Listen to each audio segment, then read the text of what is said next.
In the past, I've posted videos about my white pine, and I have an eastern white pine that I have grown for, it's 16 years old this year, and I grew it from a 1-foot seedling. I had it in a tub for about 12 years in about a 2-foot wide tub, and 4 years ago I had to put it in the ground because it had outgrown it. Now, I just wanted to keep the camera off of it for a minute and prepare you because I'm cutting it down. And I'll show you why.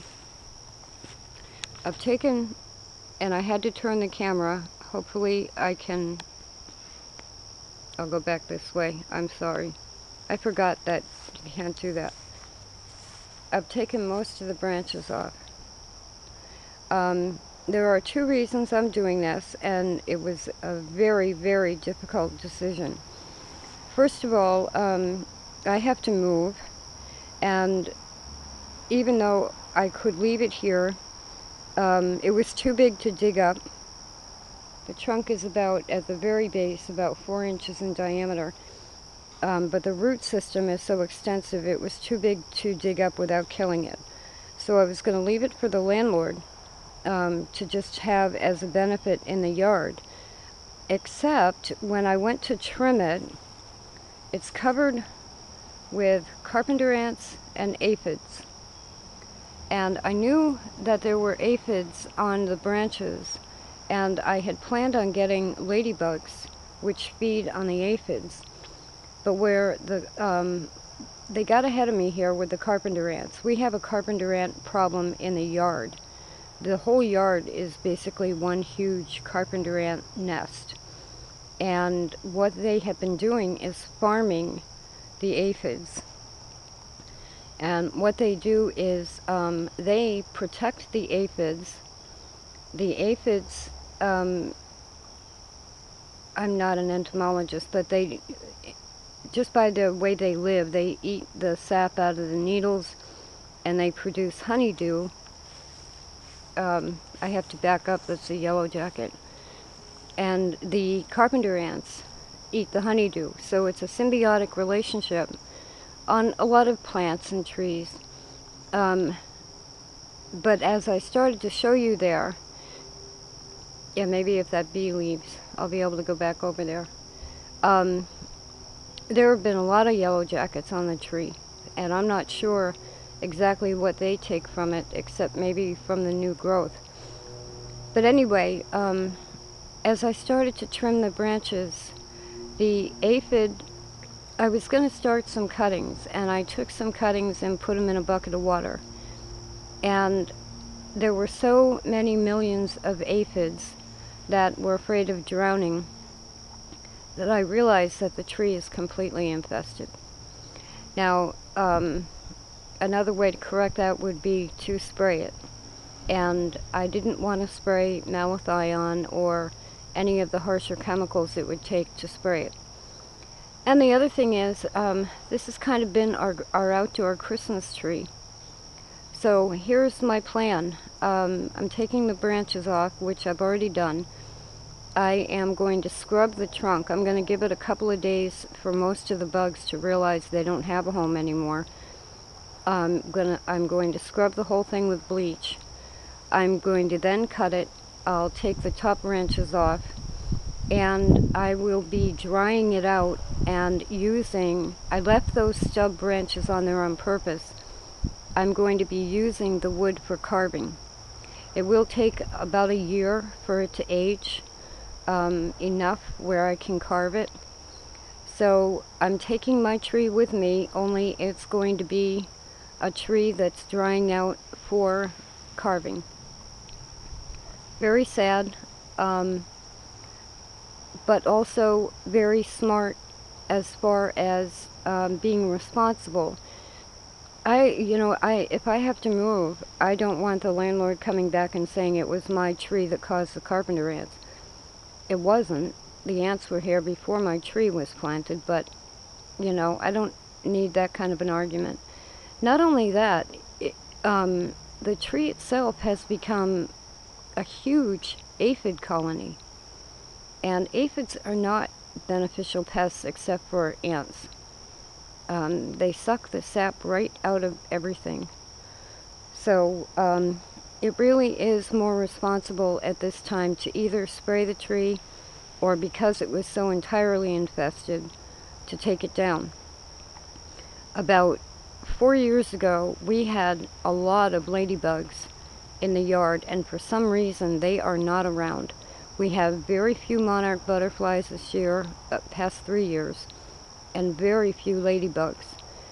And my other option was to buy 1,000 ladybug. I had to come in the house, that was a bee. I probably smelled like the tree because I was cutting all the branches off. And I'm highly allergic to yellow jackets, so I had to come in the house.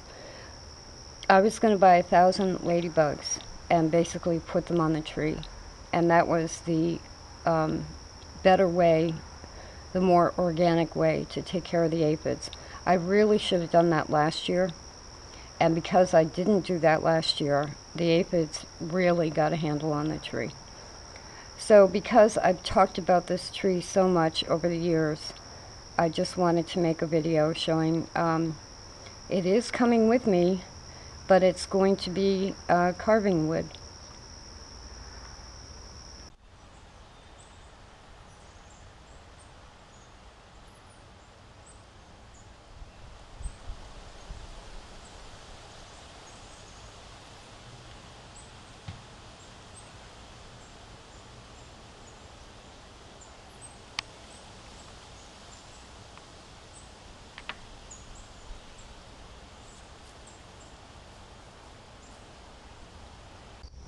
Here is my tree. I've cut it down, and I have to say I've been crying all morning. 16 years it took for a tree to get to be about 7 feet tall. Beautiful white pine. Here's the stump, and I'm going to have to take the stump out. But look at how beautiful and white that wood is. Now, as I was doing this, taking it down, there were ants and aphids everywhere. Obviously there's no bees on it now because the branches are gone. But this bark should not look like this. It should look like this. This is horribly infested. But what I'm going to do right now, see, there's a bee on it. This tree has been here for so long that all the insects kind of use it as a stopping point. I have it propped up in an empty plant container with rocks holding it in place, and for right now I'm going to let the weather get to it and clean it off a little bit. I am then going to scrub it with bleach, and it's going to take about a year to dry out. But these branches, one other option I may do is cut the branches off. They're short enough where I can put them in a container of bleach and completely kill anything on the branches. And then I would just be letting the tree as a stick dry out for about a year before I'd be able to use any of the wood for carving. But if I use those branches to carve my small wooden dolls, I can get 19 or 20 dolls off of there. So it's an effort to clean this now from the way that it got. It's also a testament to global warming. And I get so angry when people say it's not true. The monarch butterflies have dropped off dramatically. The ladybugs are almost gone as far as what I've seen. We used to have hundreds of them.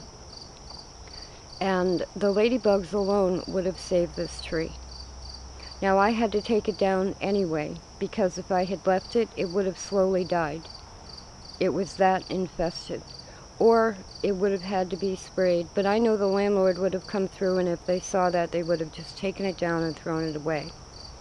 We can't save the planet if we're allowing the trees to get killed because the insects are out of balance.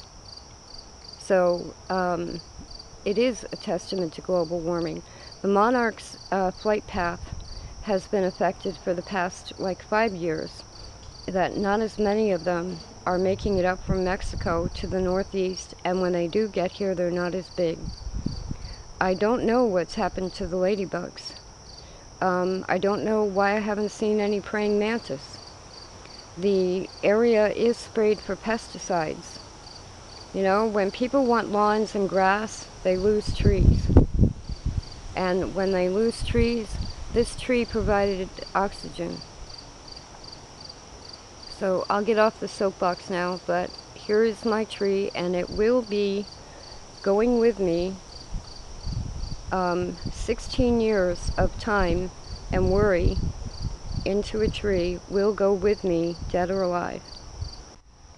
Just as a note, this tree was so infested that these 3 bags have all the branches that are not on the trunk in the bags, because otherwise I'm releasing all those aphids right back into the yard.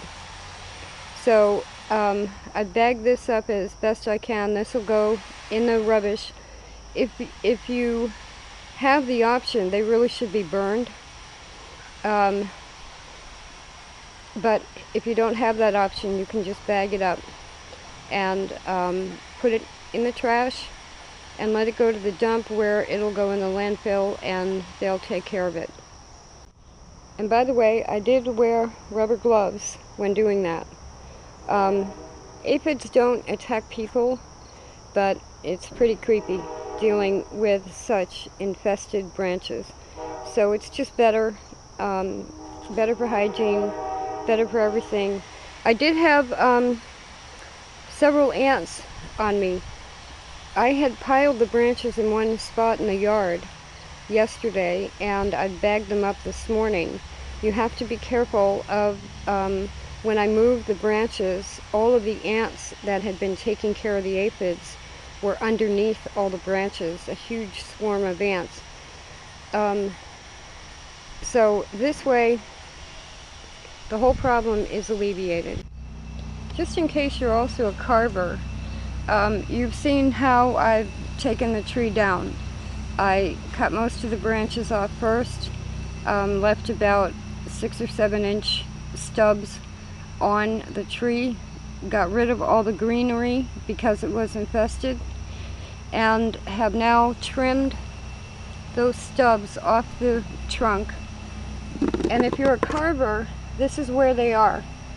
That's a solution of about 3/4 of a cup of pine sol disinfectant with water. And that's where they'll stay for probably a week, and then I'll soak them in bleach. And what that will, then I'll let them dry out completely. And what that will do will kill anything that was on the short branch wood. I would have liked to do that with all of the branches from the tree, but it was too infested. So, and then it will take almost a year for these to dry out to be dry enough to really carve easily. But if you have to take a tree down, you've now seen how I do it. A couple of other brief notes that I want to add at the end here, and you can't really see, the tree is right there. I left the turkeys in the middle of the video because they and rabbits and cats and birds all use that tree for cover. Probably even the fox did. So, but you can see around the stump there is a brown area of grass, and the rabbits and the baby turkeys used to sleep under the tree. So again, we need trees so much, and not only for carving wood, but we need live trees. And I really should have gotten the ladybugs last year, and then it would have been a whole different story if they had survived and if they had been able to take care of the aphids. The other thing is, to take this tree down, I used a 15-inch handsaw and some heavy-duty pruners. The pruners did most of the work on taking the branches off, and I needed the handsaw for the bottom of the trunk and for some of the larger branch stubs. All of those tools in between uses on this tree were soaked in bleach, so that I'm not transferring anything from this tree to the tool to anywhere else. The other reason to bag up all the greenery and get rid of it, kind of in the view here because I'm in the house, those are my cotton plants. And right now I plan on taking those with me too. And if I had left all of the branches just in the yard from the pine tree, one of the first places aphids might have headed were my cotton plants. So, but anyway, a brief overview on taking a tree down is get most of the branches down to stubs, cut the trunk at the bottom. When the tree is on the ground, remove any additional greenery, and then I have found it's really easy to prop it up like this one is propped up to do the final trimming. And if I were going to cut that into logs, I would just put it on a couple of sawhorses and cut it up into logs, and then I could treat it with bleach or whatever chemical that way, in a shorter way. I want to keep it as a pole for right now, and I'm going to leave it propped up for the weather to do a lot of the cleaning. The ants, since last night when I took the tree down, I did it at night so there were less bees around. Since last night when I took it down, all of a sudden there are about 100 ant holes all around the trunk where they're all freaking out and they're all coming up out of the sand looking for the tree. So I needed to do this, and sometimes being a horticulturist means you have to be responsible, and I'll get another tree.